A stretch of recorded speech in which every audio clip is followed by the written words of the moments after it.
Donald Trump 20 जनवरी को राष्ट्रपति पद की शपथ लेंगे, लेकिन उससे पहले ही ईरान के खिलाफ इजराइल एक बड़ा एक्शन ले सकता है। अब खबर यह है कि ईरान ने टारगेट नेतन्याहू तय करेंगे।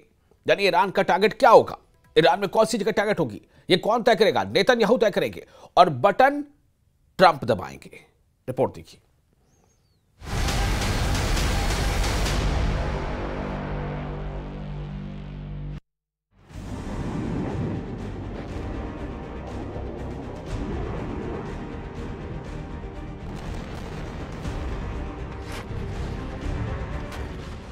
गजा की लड़ाई 500 दिन की होने जा रही है, लेकिन गजा में इजराइल की सेना को लोहे के चने चबाने पड़ रहे हैं।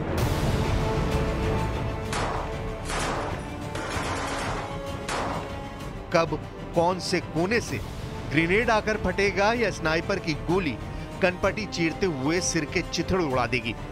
नेतन्याहू की फौज बहुत ज्यादा घबराई हुई है। हमास के नए ऑपरेशन में इजराइल ने खो दिए हैं अपने बहुत ही खास कमांडो। 28 साल के मेजर डुएर्जियान रिवा और उनके डिप्टी कमांडर 24 साल के कैप्टन इतान इजराइल शिकनाजी, इन दोनों अफसरों के साथ इजराइल के 4 और कमांडो हमास के हमले में घायल हुए हैं। उत्तरी गजा के बेत हनून में हमास ने बहुत बड़ा हमला किया और ऐसे ही हमलों की वजह से इजराइल की सेना अब तक 397 सैनिकों के जनाजे उठा चुकी है। यानी 460 दिन के युद्ध में हमास ने इजराइल के 397 सैनिकों को मार डाला है। हमास की लीडरशिप खत्म करने के बावजूद इजराइल की सेना अब तक पूरे गजा पर एक छत्र राज कायम नहीं कर पाई है। नेतन्याहू सीरिया में घूम रहे हैं। दक्षिण लेबनान में इजरायली फोर्स का कब्जा बढ़ाने की बात चल रही है, लेकिन गजा में इजराइल की हालत नाजुक है। लेकिन नेतन्याहू की वॉर बैटरी रिचार्ज करने के लिए बाइडेन ने बम और मिसाइल देना शुरू कर दिया है और अब डोनाल्ड ट्रंप के राष्ट्रपति बनने के बाद मुमकिन है कि इजराइल और ईरान का युद्ध मीटर सबसे खतरनाक लेवल पर पहुंच जाए। डोनाल्ड ट्रंप 20 जनवरी को अमेरिका के राष्ट्रपति पद की शपथ लेंगे, लेकिन इजराइल के युद्ध को ताकत देने वाली एक रिपोर्ट वायरल हो गई है। खबर ईरान के परमाणु ठिकानों पर हमले को लेकर है। अमेरिका की न्यूज वेबसाइट एक्सियोस पर इस खबर को पढ़कर नेतन्याहू की खुशी का ठिकाना नहीं है। खबर में लिखा है कि नवंबर में इजराइल के strategic affairs minister Ron Dermer की ट्रंप से मुलाकात हुई और मुलाकात से खबर ये निकली है कि ईरान के परमाणु ठिकानों पर हमला ट्रंप के विकल्पों में से एक है। ये खबर टाइम्स ऑफ इजराइल ने भी छापी है कि या तो ट्रंप ईरान पर इजराइल के हमले का समर्थन करेंगे या फिर अमेरिका खुद ईरान के परमाणु ठिकानों को तबाह करेगा।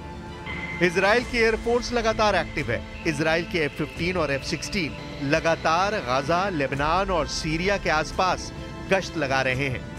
इजराइल की एयरफोर्स की रेंज में ईरान भी है और 26 अक्टूबर को इजराइल ईरान पर एयर स्ट्राइक भी कर चुका है। वहीं ईरान के आसपास अमेरिका के एयरक्राफ्ट कैरियर भी ऑपरेशन के लिए तैयार हैं।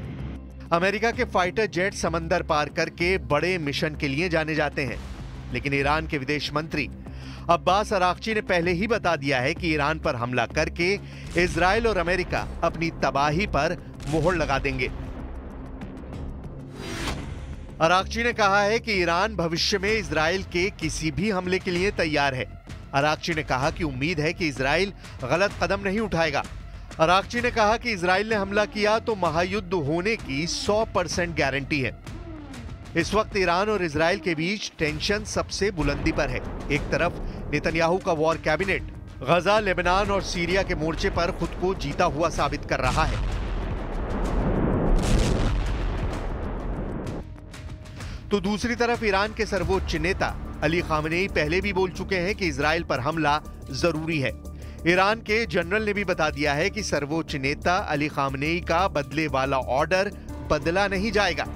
यही इजराइल के साथ साथ अमेरिका का भी सबसे बड़ा खौफ है। 1 अक्टूबर 2024 को ईरान ने इजराइल पर 200 मिसाइल फायर की।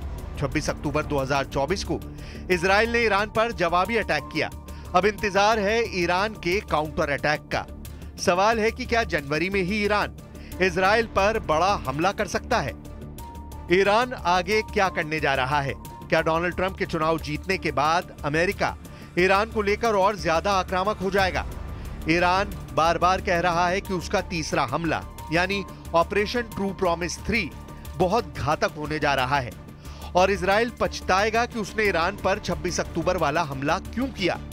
इसलिए हर रोज की तरह अगले 24 घंटे भी बहुत अहम है, क्योंकि अब इजराइल के कई बड़े टारगेट्स का डेटा ईरान के मिसाइल कंट्रोल रूम में फीड कर दिया गया है। इजराइल की कैपिटल तेल अवीव, इजराइल का दूसरा सबसे बड़ा शहर और पोर्ट सिटी हाइफा, इजराइल का तीसरा सबसे बड़ा शहर अश्केलॉन, इजराइल का सबसे बड़ा बंदरगाह अशदोद, इजराइल का सबसे खतरनाक मिलिट्री बेस नेवातिम, नेगेव के रेगिस्तान में इजराइल का सबसे बड़ा शहर बीरशेबा। इन्हें मिलाकर इस वक्त इजराइल के 25 शहरों में ऐसा अलर्ट है। एक ऐसी घड़ी टिक टिक कर रही है जो किसी भी वक्त बिना वार्निंग के रुक सकती है। 1000 मिसाइलों वाला ये वो टाइम बम है जिसके टारगेट पर पूरा इजराइल है। नेतन्याहू जानते हैं कि ईरान ने 1 अक्टूबर 2024 को जैसा हमला किया था वैसा ही हमला या उससे 2 गुना या फिर 3 गुना मिसाइलों से हमला दोबारा किसी भी वक्त हो सकता है। 1 अक्टूबर को ईरान ने 200 बैलिस्टिक मिसाइल फायर की थी। इस बार ईरान 1000 मिसाइल फायर करेगा तो क्या होगा? यह बात इजराइल से ज्यादा अमेरिका को परेशान कर रही है, क्योंकि युद्ध बढ़ा तो खाड़ी में अमेरिका के अड्डे ईरान के सॉफ्ट टारगेट बन सकते हैं। ईरान की लीडरशिप के तेवर बता रहे हैं कि ईरान फरवरी तक इंतजार नहीं करेगा।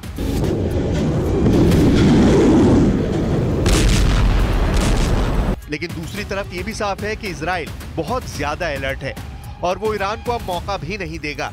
ट्रंप के चुनाव जीतने के बाद नेतन्याहू की खुशी का ठिकाना नहीं है। ईरान को रोकने के लिए नेतन्याहू किसी भी हद तक जा सकते हैं।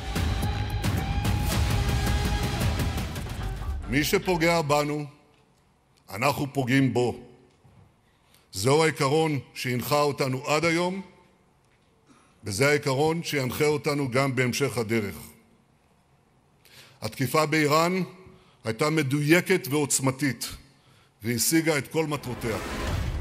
लेकिन नेतन्याहू की टेंशन है उनका एयर और मिसाइल डिफेंस, क्योंकि अब तो इजराइल यमन के हूती मिलिशिया की मिसाइल भी रोकने में नाकाम साबित हो रहा है।